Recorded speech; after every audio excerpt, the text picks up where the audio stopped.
உடல் எடை வந்து எந்த விதமான சைடு எஃபெக்ட்டும் இல்லாமல் ஆரோக்கியமான முறையில் குறையிறதுக்கு நம்ம கொத்தவரங்காய் நம்மளுடைய உணவுகளை சேர்த்துக்கலாம்.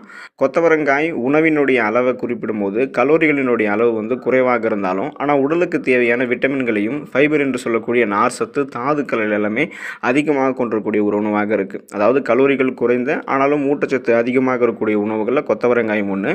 எனவே உடல் எடையை வெகு விரைவில் எந்த விதமான பக்க விளைவுகளும் இல்லாமல் குறைக்கணும்னு விரும்புகிறவங்க உணவில் தங்களுடைய உணவுகள் வந்து கொத்தவரங்காய் அதிகமாக சேர்த்துக்கொள்ள வேண்டும். இதனால் அவங்களுக்கு வந்து கலோரிகள் வந்து குறைவாக இருக்கும், ஆனால் அவங்களுடைய ஊட்டச்சத்துக்கள் அதிகமாக இருக்கக்கூடிய உணவுகளை தான் அவங்க எடுத்துக்குவாங்க. அப்படி சாப்பிடும்போது எந்த விதமான சைடு எஃபெக்ட்டும் இல்லாமல் அவங்களுடைய உடல் எடை குறைய ஆரம்பிக்கும், பசி கண்ட்ரோல் ஆகும்.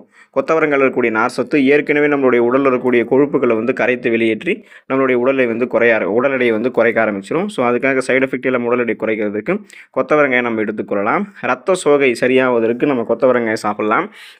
உடலினுடைய அனைத்து உறுப்புகளினுடைய சீரான செயல்பாடுகளுக்கும்